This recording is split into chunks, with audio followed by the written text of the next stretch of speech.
El alto comisionado de las Naciones Unidas para los Derechos Humanos pidió el lunes a las autoridades chinas que no detengan arbitrariamente a los manifestantes que protestan pacíficamente contra las restricciones sanitarias y que piden más libertad. Durante el fin de semana, miles de personas sostuvieron las manifestaciones que desde hace días llaman a poner fin a la denominada estrategia Cero COVID, que lleva casi 3 años en vigor. Este tipo de protestas son extremadamente raras en China y se enfrentan a una dura represión del aparato estatal y a estrictas normas de censura. En el centro de Shanghái, una fuerte presencia policial siguió a las protestas masivas que llenaron estas calles. Se movilizaron vehículos policiales, camiones y agentes. Enormes vallas impiden nuevas concentraciones. Las autoridades trabajan para eliminar todo testimonio de las protestas. Exigen a estas mujeres que borren las fotografías de sus celulares. Aquí arrestan a un manifestante. Según los agentes, el hombre no obedeció sus órdenes. No es el único detenido. En estas imágenes en redes sociales muestran el arresto de un periodista de la BBC. Los manifestantes piden su liberación. La cadena británica asegura que fue agredido antes de ser liberado. Según las autoridades chinas, no se identificó adecuadamente. Las protestas constituyen una muestra muy poco usual de disidencia. Muchos aquí han llegado al límite. Creo que todos tienen sus propias demandas al respecto. Es bueno para el ambiente en todo el país disponer de un espacio de debate como este. Las marchas en solidaridad con las protestas se han extendido a todo el mundo. Una multitud se concentró frente a la embajada en Londres. Y aquí en Tokio pidieron el fin de las estrictas restricciones anti-COVID en China.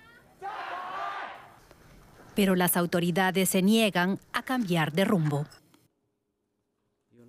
Creemos que con el liderazgo del Partido Comunista Chino y el apoyo del pueblo, nuestra lucha contra la COVID-19 será exitosa. En Urumqi, en el oeste del país, se suavizaron las restricciones tras el incendio mortal en una vivienda que originó parte del actual descontento. Algunos residentes confinados durante meses podrán usar los autobuses locales a partir del martes. Un pequeño alivio, pero muy lejos del final de la política de COVID-0 del gobierno que tantos exigen. Y el periodista Adrián Foncilla se encuentra en Pekín, desde donde da seguimiento a estas manifestaciones para nosotros. Adrián, ¿qué tal? Un gusto saludarte. Bueno, los medios europeos consideran estas protestas un acontecimiento histórico y la mayor movilización popular desde 1989. Pero con China, por supuesto, hay que tener en cuenta el tamaño y la inmensa población del país. ¿Qué peso tiene lo que estamos viendo en varias de las ciudades chinas? Bueno, en la prensa occidental solemos tener un reflejo pavloviano. Siempre que los chinos protestan pensamos en Tiananmen y en tanques. Pero recordemos que han pasado más de 30 años de aquello, que este país ha cambiado muchísimo y que estas protestas no tienen un cariz político sino social. Es el hartazgo a una política de cero COVID que ha salvado vidas, pero que también las ha castigado. La gente está harta de confinamientos, de pruebas de PCR o de no poder viajar y quiere que se le devuelva su vida anterior. Esa es la única certeza que tenemos de las protestas. Todo lo demás es bastante más gaseoso, aunque sí que es evidente que hay quejas también a la falta de libertad de expresión y que ha habido gritos esporádicos contra el partido o Xi Jinping. Sobre las dimensiones, un par de matices. Son media docena de ciudades, que son aún pocas en un país con la quinta parte de la población mundial, aunque sí es verdad con una tendencia claramente creciente. Y otro matiz, a las protestas van siempre jóvenes urbanos, yo he ido a varias de ellas. Es el sector que más ha sufrido las restricciones, el que más ha tenido que variar su vida, al que más le ha afectado económicamente. Es un sector importante, pero no es el único. En los ancianos o en la gente que vive en la China rural hay una mayor comprensión e incluso apoyo a la política de cero COVID. Resumiéndolo, es muy difícil medir el descontento en un país tan grande y con realidades tan diferentes.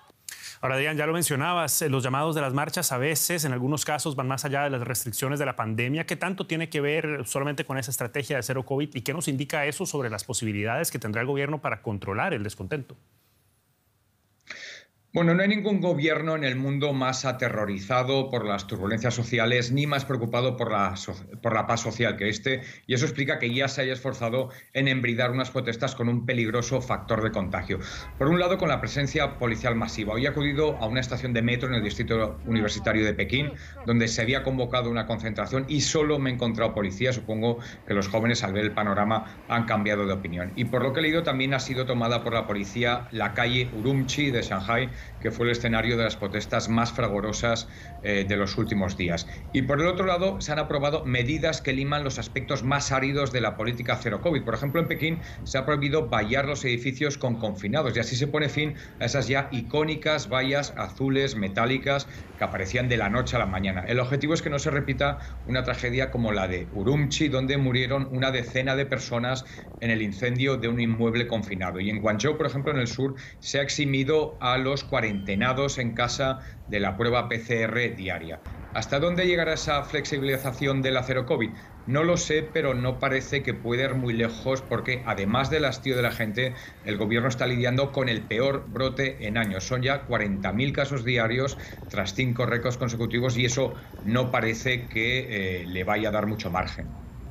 El gobierno chino enfrenta inusuales movilizaciones sociales. Los detalles nos los brindaba Adrián Foncillas desde Pekín. Muchísimas gracias, Adrián. Hasta la próxima.